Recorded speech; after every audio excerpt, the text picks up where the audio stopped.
The female hierarchy has always existed, but it used to just be about who was prettier. Now it decides who's disciplined, who's lazy, who's worthy, and who's not, and it's using your health habits to do it. I was 12 years old when I went on my first diet. My mom had the Atkins diet book in the house, and I asked her if I could do it because I was a chunky kid and I had been called fat at school, and I didn't want that to keep happening. So my mom bought the ingredients, and I did my own version of meal prep at 12 years old. And the reason I'm telling you this is because this ranking system didn't need social media to get to me. It got to me through the kids at school and the beauty standards of California in the early 2000s. Social media just made it louder and faster and available 24 hours a day. The danger is that nobody can see what's happening inside your body. What this system sees is a smaller physique and consistency at the gym and calls that goals. What it can't see is that your period stopped 3 months ago, your hair is coming out in the shower, and you're exhausted no matter how much you sleep. It only ranks what's visible and doesn't ask what it's costing you. And it's not just physical. Your relationship with your own body gets completely compromised when you're focused on where you rank than on how you're feeling. And you get so deep in performing wellness or external approval that you lose track of what feeling good even means anymore.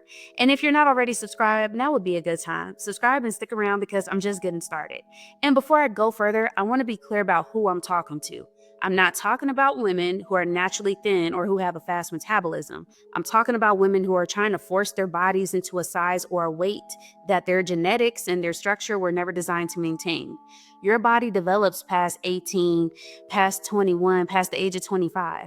That's biology. And expecting your adult body to look like your adolescent body is a setup for a losing battle with your own biology. And this is the reason so many women are fighting it. What started as a beauty ranking has expanded into every category of a woman's life. Now you can be ranked on your physique, your fitness routine, what you eat, your lifestyle, your femininity, and your productivity, and social media made sure there's always an audience for it. You're being evaluated by people who have never met you based on a curated snapshot that doesn't tell the whole story.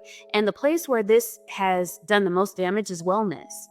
Healthy habits used to be something you did for yourself, but this ranking culture turned them into something you perform for other people.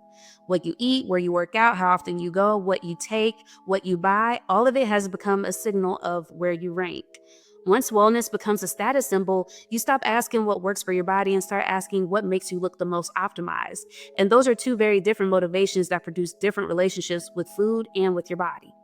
I have a nutrition degree, and I'll tell you straight, the women with the healthiest long-term relationships with food are the ones eating based on how food makes them feel, not based on how their choices will be perceived. And the moral judgment around food is something I have to talk about because it bothers me.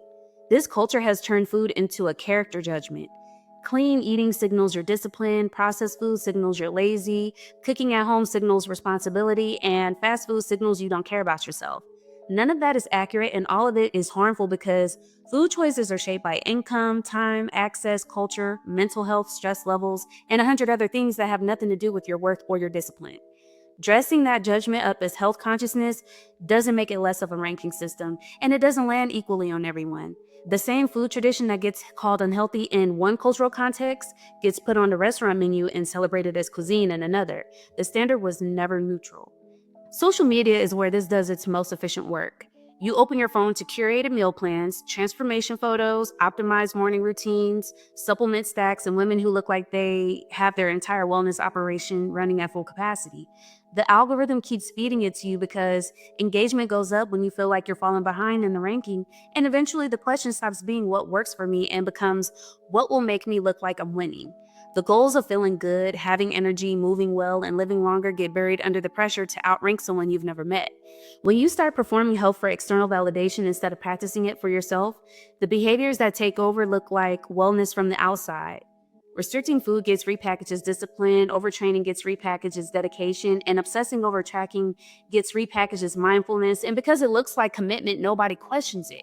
As a nutritionist, I see the same patterns in women who've been deep in comparison culture, disrupted hunger cues, disordered eating that doesn't look like the textbook version, anxiety around food, and a complete disconnection from what their body is telling them. The goals of taking care of yourself are longevity, energy, strength, and feeling good, and none of that requires you to rank above anyone else.